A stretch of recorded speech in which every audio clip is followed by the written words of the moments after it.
Oh yes, boy, I tells you, there ain't nothing like having a time downtown here on the Rock. The boys here are always on the go and don't give a frig who you be, as long as you're best kind. You want to get on a tear for a laugh? Then, buddy, here's where it's at. Though, suppose, if George Street ain't your ting, then we could just get the boys down, get a feed, break out the guitar squeeze box. I got my ugly stick over there, and we can jam in the shed all night having some beers. I tell you, we's be at it right through till tomorrow. What? What are you getting on about now? The shipping news.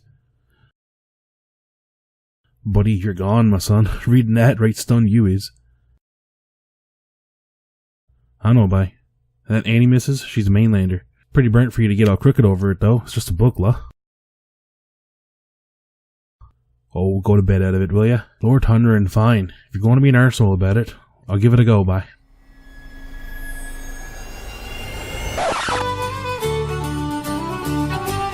I's the boy that builds the boat, and I's the boy that sails her, and I's the boy that catches the fish and brings them home to Liza.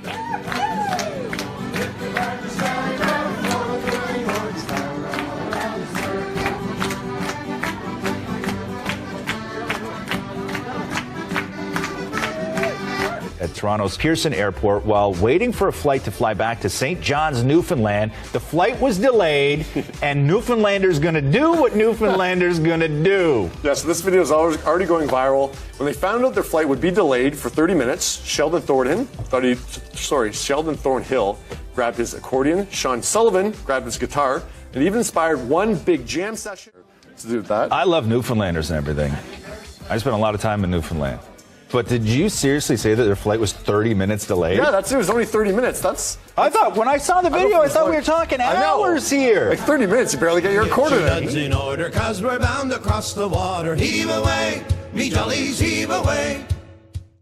I am proud to call myself a Newfoundlander, though there are those who would look at me with confusion at that statement. To some, Newfie is synonymous with simple and uneducated. Someone lacking a grasp of the English language and just overall devoid of any kind of sophistication or civilized nature. But those of us in the know understand there is no place like the Rock. Here you'll find a compassionate people with a sometimes self-deprecating sense of humor, but always good for a laugh when you need one. We are a hard people. It takes a lot to break us. Even the onset of age and the passing of time needs to work just a little bit harder to keep us down. To be from Newfoundland is a complicated affair in terms of identity. Sure, every region in the world may feel the same about themselves, but among the Western world and our Canadian brethren, even the other Atlantic provinces, there really isn't another place quite like Newfoundland. We're not quite Irish, nor French, nor English, as some of you heard in the opening of this video. As I mentioned before, the term Newfie has been used mainly by non-Newfoundlanders as a derogatory slur. In the early days of Confederation, Newfies were far more liable to be content going out with their fathers on the sea and making their living by what they haul out of the Atlantic. Before Confederation, when Canada sold the fishing rights of offshore Newfoundland to international trawlers, people were under the belief there was a never-ending supply of cod here. Massive foreign fishing ships pulling in boatloads by the minute certainly proved that wrong. But I digress. Newfoundlanders were always seen as hardworking because, well, you somewhat need to be to get by in some of the harsher parts of the province. But a formal education wasn't necessarily something most people required or needed, or even wanted. To my knowledge, we still hold the highest illiteracy rate in Canada to this day, so stupid Newf has become quite a triggering term when talking with someone who's experienced this horrible usage of the term. It's damn near impossible to really articulate the nuance of what I guess we could call a Newfoundlander identity. Basically, the Newfoundland identity doesn't necessarily translate well to the page, even in the skilled hands of an actual own voices Newfoundland author. Which brings us to this Pulitzer Award-winning novel written by an American about a man who returns to his ancestral home of Newfoundland for a fresh start. I was 14 years old when the shooting of the movie adaptation of the shipping news was a big deal here on the island. The thought of a film with big names like Kevin Spacey, Julianne Moore, and Judi Dench was being filmed in our forgotten little portion of Canada was exciting news. I never watched the movie. It looked pretty uninteresting to me, a 15-year-old who was into Godzilla and the World Wrestling Federation, but I remember the uproar from a lot of adults who ranted about it. What a crock that was. Friggin' Yanks making us out look like we got something wrong with us.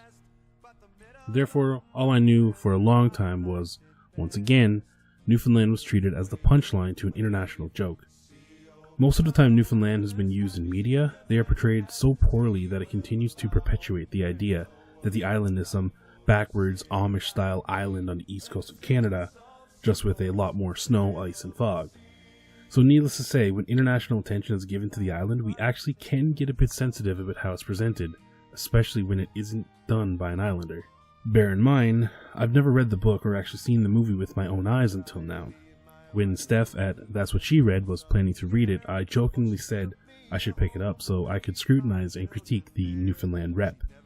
Being an Own Voices reviewer and all, I expected to get to blow off some steam with some refreshing, ranty messages educating my friend in all the ways that Annie misrepresented the island and our culture.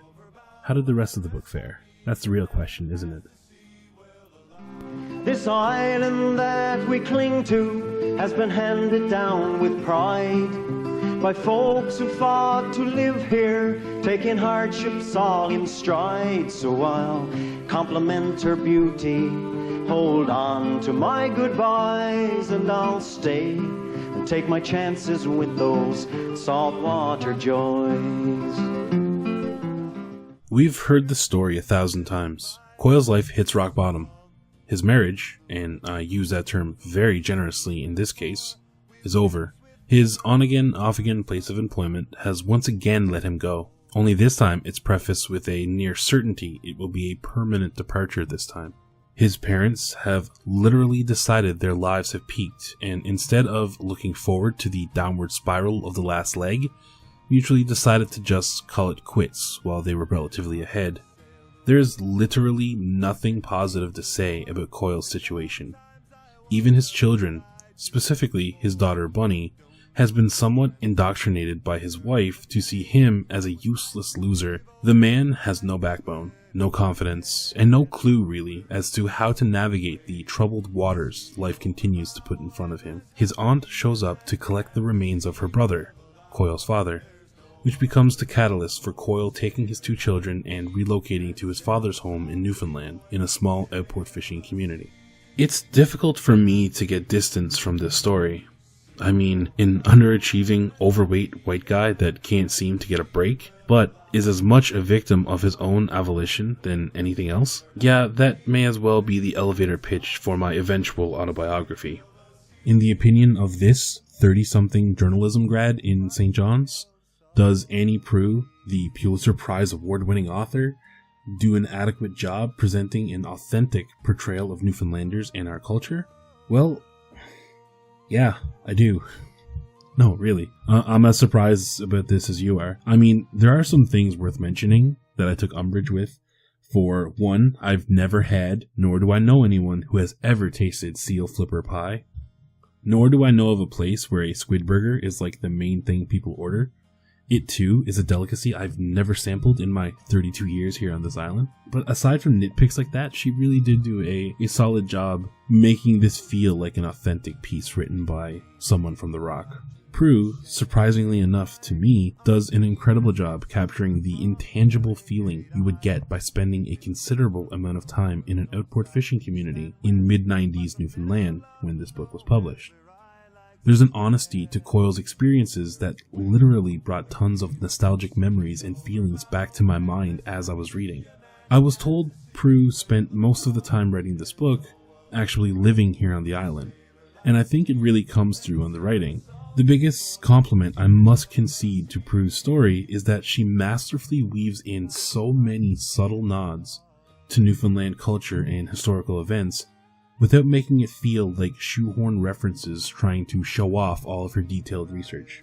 Issues that, at the time, would be on the mind and tongues of every adult person on the island, especially those in outport communities, like the end of the cod fishery and aggression and blame being thrown at the Canadian government for the death of the cod fishery, the discovery of said new oil, and the building of the Hibernia oil platform. Even the sexual abuse of a large number of children at the Mount Cashel orphanage by the CBIC. all make their way seamlessly into this story, all without taking the focus from her protagonists and the plot at hand. I sincerely feel that anyone with any kind of interest in Newfoundland would benefit from a read of the shipping news.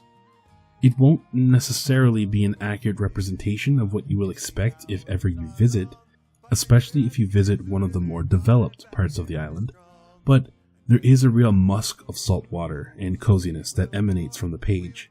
Sure, Newfoundland can have a harsh climate to get a feel for. It can be punishing and unrelenting, but at the same time, the community you will find here and the overall atmosphere is a stark contrast to that. This book felt a lot like home. It's incredibly high praise from me, especially considering how I normally approach literary fiction. Proulx's writing is very accessible, and although I may be slightly at an advantage because I know the sites she's trying to describe, I was always able to get a clear vision of the image she was presenting. Sure, I have some complaints, like the romantic aspect of the plot wasn't as developed as it could be, and was somewhat improved in the movie adaptation, but even in that aspect, the relationship still felt so authentic in an awkward Newfie way, I struggled to even identify this as a detriment. So in short, I think I am officially indebted to Stephanie because not only have I read and enjoyed a literary fiction novel, I've been able to put to rest this idea in my head that this book was some insult to Newfoundland and our culture. Some of this is a tough pill to swallow, I admit, but in the end it feels like a respectful love letter to the cold and harsh, yet warm and inviting experience of living on this one-of-a-kind rock in the Atlantic. It's a life I wouldn't have any other way. And that's pretty much it.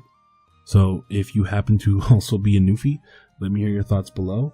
If not, and you got some questions about the island, send them along as well. But other than that, I'll see you next time. Cheers. She's been battered for eons by the cold biting winds, chewing rocks to soft beaches of sand, and carving her face and giving us a place that we now call Newfoundland. She's a rocky isle in the ocean, and she's pounded by wind from the sea. You might think that she's rugged and cold, but she's home, sweet home to